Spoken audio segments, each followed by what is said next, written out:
There we That's go. what it was. All right, dude. So we have to start over. All right, dude. Dennis and Michael, man, how much you guys first wholesale deal? So we made 6 figures. We made 100,000 on the first deal. Damn, guys, congrats, man. Thank you, brother. Appreciate it. And how long ago was that? We closed, I believe, 2 weeks ago. So it's fresh. Yeah. Brand new. So the money's sitting in the bank account right now, I bet. Yes, sir. Nice, man. And how long did it took you guys to close that deal? It actually took us about 4 or 5 months. What was it? Okay. 4 or 5 months. Yeah, about 4 or 5 months. Just because we didn't exactly know everything about wholesaling. Right. So we kind of just learned as we went. Learned as we earned. I love it, man. Yeah. That's the best way to do it. So now, how do you guys found the deal? How you guys found the seller? We were looking through tax liens. We got a list of tax liens, and this one happened to have a tax lien, and that led us to eventually go knock on the door. Well, Dennis went to go knock on the door, and that's where everything started. We made a bunch of phone calls. A lot of the times when we called, nobody picked up. So, basically our last resort was to go knock on the door. Dang. Okay. And then now how much did it cost you guys to lock the property in a contract? So you're saying, like, what was the cost as far as No, man. So what is the EMD? What is the how much is the earnest money deposit? That can you elaborate on? Yeah. So basically, typically when you talk to a seller, you and them agree on a price. You guys have them sign a purchase and sell contract, and you guys would have to put down an earnest money deposit. Did you guys put down any? We did 10,000. You guys put down a 10,000 EMD? Yeah. Okay. We the only reason we did that is because we did have someone backing us on this deal. Like someone that was guiding us through it, and they basically said that they recommended that as far as on the lawyer's behalf, it looks better to put that amount down. I see. Okay. So wait. So the seller is working with an attorney. Yes. Got it. Okay. So we're in New York State. So I know that New York State is an attorney. Yeah, New York State. Yep. That is correct. Okay. So what is the purchase price on the property? It was 162, right? I believe it was about 165, give or take. Okay. So you guys got under contract for 165? Yes. Okay. And what's the ARV on it? It should be in the 4, so around 4. When we did the comp, it was around 448. Oh, dang! So this is a really good deal. Okay, it's a single family home. Single family home. Yep. Okay, so it's a single family home, and how much is the rehab? The calculations were around 55. Okay, so this is okay. And now, what is the seller originally want? How much? I believe we started at the amount that we started and closed at the amount that we basically left the ball in their court, and we said, "What are you looking to get for this?" And that was the first number that they gave us. So they said, "Hey, I'm looking to get 165." And you gotta be like, "Okay, that works for us." They said 160, but then we ended up throwing the 165 to cover the attorney fees for them. Got it. Okay. Do you know how much they owe on the property? They didn't know anything. Yeah, it was just the property taxes. They weren't paying them. Right. So basically, just the property tax that they owe. So they own it free. They own it free and clear. Yep. And they mentioned, "Hey, we want 160 for the property." And you guys like, "Okay, that work." 100%. Well, not right then. Not right then. Not like that, but right. But we basically said we're gonna try to make it work, and then we stepped away, and then that's when we came back and we said that we could get that done for her. Okay. Hold on. So I'm the seller. I said I want 160. What do you guys say? I kind of want to know. Like, I mean, want to know. We're basically going off. How did it go down? So basically, yeah, like okay, so basically, go back to so let's just say I was the seller. I said, hey, I want 160 for the property. Right. How did the conversation go? Asked is what made them come up with that number. Okay, but at the end, I said I want 160. Did you guys make an offer at all, or you guys be like, you guys just accept the offer? That's what I want to know. Well, we did. We basically accepted. All in all, we accepted the offer because when Dennis and I walked in there, we had a higher number in mind, and their number was actually less than our number. I understood. That's when we stepped away. We're like, we're gonna see if we can make this work. Dennis and I discussed it after we left the seller's home, and then we came back and we said we agree with that number. I got you. Okay, so for those of you who don't understand, that's why this is very important, and this is a good example where you never be the one who mentioned a number first, because you guys went in there with a higher offer, and I'm sure with us the same way. When we got on the phone with the seller, there were times where we would have paid way more, but because we asked the right questions, and their number came in a lot lower. But my question to you guys is, you guys didn't make an offer at all. You guys didn't even say, hey, gosh, I mean, if we do this, we do this, we do this, would you consider like 150? I'm just asking. Like, did you guys didn't even make an offer? Well, because of the fact that we already had a higher number in mind, and they came with a much lower offer. Sure. We decided we talked it over, and we came back and we said, we accept. And then we also, like I stated previously, we also had someone backing us on this deal. So they were basically telling us, they were advising us throughout the whole process, and they were just like, you guys are already going to make a good deal on this. Right. I wouldn't jeopardize it. Got it. Okay. I understood. Okay. So how do you guys found the buyer? The person that was guiding us actually connected us to the buyer. Yeah. Okay. And how did he find the buyer? So we'll call him our mentor. So basically, I have a background in construction. I do roofing. I own a roofing company. So nice. I was already naturally working with a lot of flippers. Okay. And the person that was guiding us, our mentor, he was one of the flippers that I used to work for. Oh, so dang, okay. So that's how he basically ended up connecting us with a cash buyer, because he already is in the industry of doing flips. I see. So you guys sold it to the buyer for what, 265? Yeah. Yep. And that's how you made the 100,000. Okay. So let me see. Okay. So how do you guys come up with the 265 as your selling price to the buyer? That's what I want to know. We were going based off how much the rehab was. So I believe we were aiming at 70% of what the ARV is. Okay. So hold on a second. How competitive is this market? Is the guy, you guys say you guys in New York, right? What city? Yeah.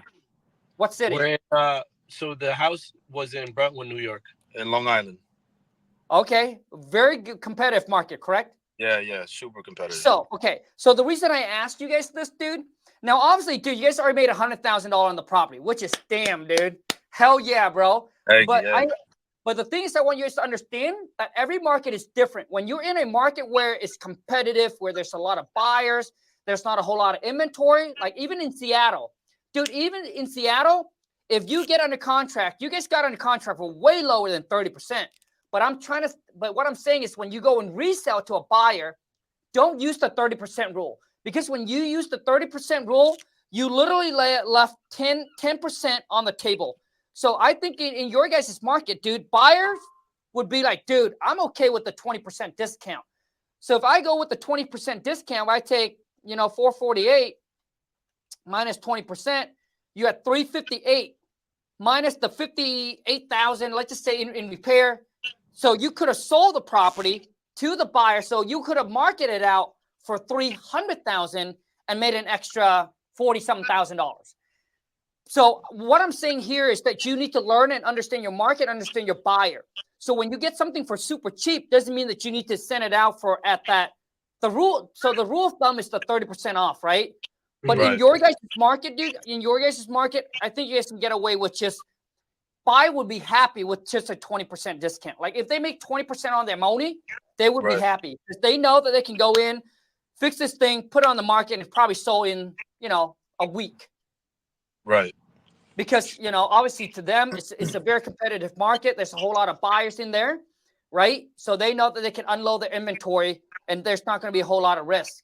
So that's why they're willing to, you know, pay higher price versus if you were in like, you know, Columbus, Ohio, or, you know, some other market where it's not as competitive. So typically the buyers, they would be scared. So they would like to get more of a discount. That's all I'm saying. Okay. Yeah, that makes sense. Just for future deals, man. So, so from start to finish, you guys made $100,000 in about 4 to 5 months. Yeah. So and it would I have been a know lot that, quicker, but the inexperience, you know.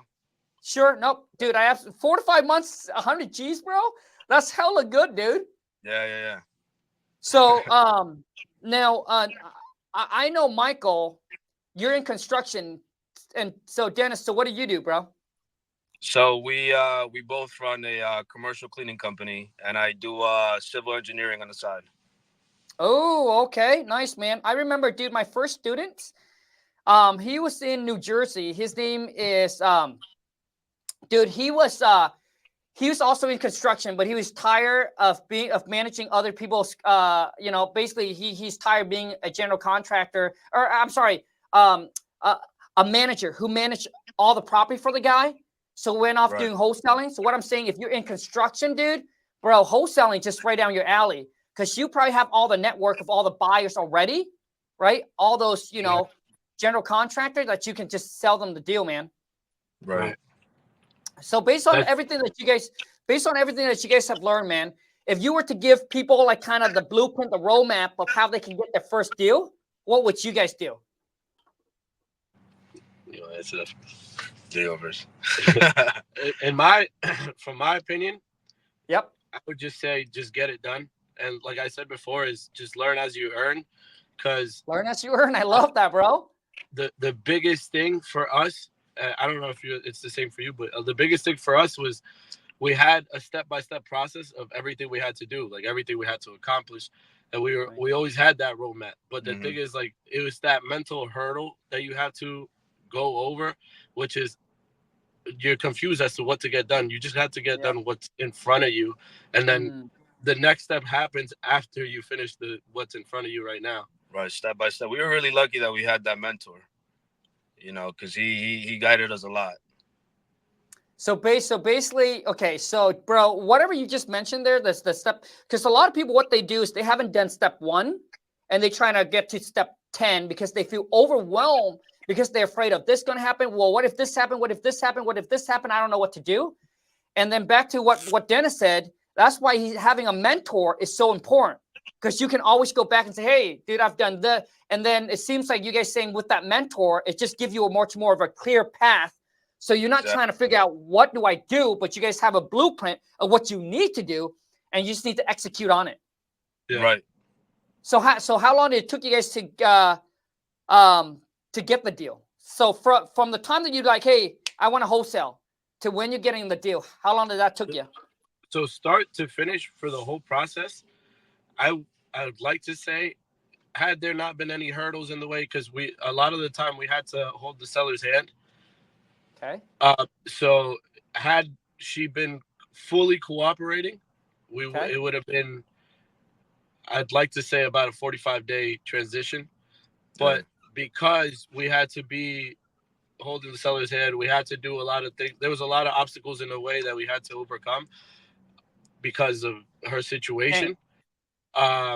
It did take us that 4 to 5 month period. Dang.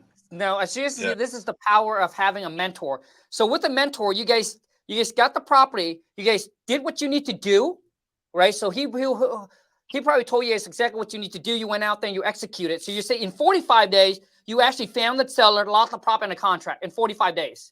Yeah. And the closing was just set. So, and then you set the closing with the buyer for how long? The closing took what, 2 weeks from? It was about 3 weeks. Okay.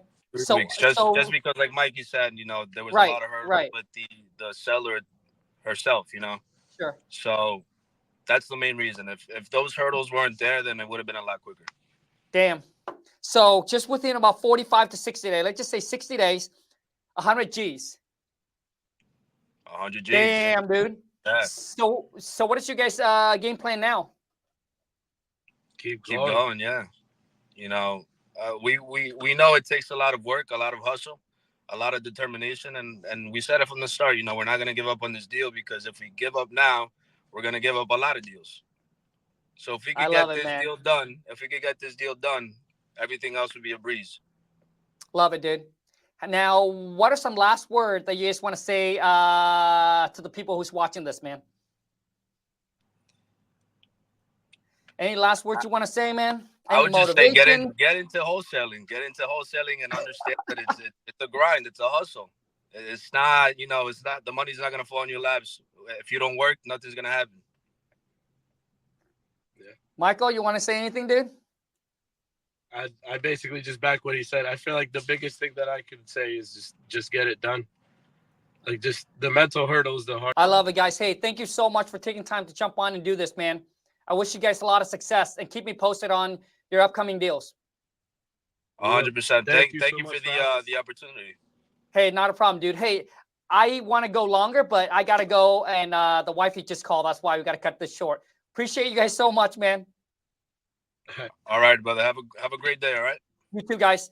Awesome. Anyways, you guys, I appreciate you guys. I'm doing a 3-day challenge where I'm going to literally show you how to turn a $100 investment into $20,000 a month. It's a step-by-step guidance, just like what Dennis and Michael just said here on the video. It's way better when you have a directions and a step blueprint of exactly what you need to do. It's going to help you cut down that learning curve, because it's not going to be like when you're starting out, there's too many things to do. You don't know which one to do. So maybe you're doing, but you're doing the wrong thing. You're not doing the right thing that's moving you towards that deal. So if you're interested in joining me in the 3-day challenge, link it's in the descriptions. Once again, limited seating, 500 people. I'll see you in class. Until next time, take care, and let's go get this